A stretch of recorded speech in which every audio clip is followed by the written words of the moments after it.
हमदर्द जालिमां दा कातिल ते ला कानून। दोस्तों अज तुहानू एक ऐसा वाकया सुनाना है, यकीन करो तुहानू भी पता जरूर लगना चाहिए इस वाकया का।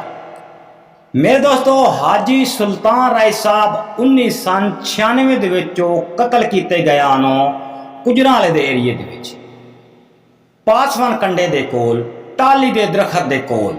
कि अज ताई मैं समझदा वां कि यूट्यूब ते वो वाकया किसी ने बयान किया होएगा। मेरे दोस्तों जिस दिन हाजी सुल्तान राय कतल पे होंदे ना ते गुजरांवाले दे एरिया दे विचों 13 सैलमे सन मेरे दोस्त। ते 13 सैलमियां दे विच मेरे दोस्तों उन्हां दियां फिल्मां चलाईयां गईयां इन्हां हाजी सुल्तान राय साहब दियां।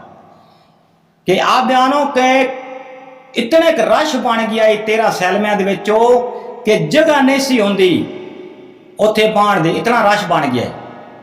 एक जो हाजी सुल्तान राय कतल होए सन, हाजी सुल्तान राय साहब मेरे दोस्तों बहुत एक नेक इंसान सन, नाइस बंदे सन। पेशा उन्हां इस तरह फिल्मां चाहिए मेरे दोस्तों, बहुत नाइस बंदे सन। जिस इंसान को अच्छा किया जाता है ना मेरे दोस्तों, ये हाजी सुल्तान राय साहब उन्होंने भी शामिल हैं। लोगों ने बड़े भले किए, उस बड़े बड़े भले किए मेरे दोस्तों लोगों के उन्हें इस हाजी सुल्तान राय ने, जिन्हों बेरहमी नाल कतल किया गया गुजरांवाले दे एरिए दे विच।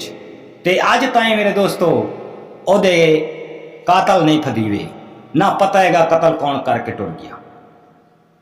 ए शराफत का यह जमाना मेरे दोस्तों।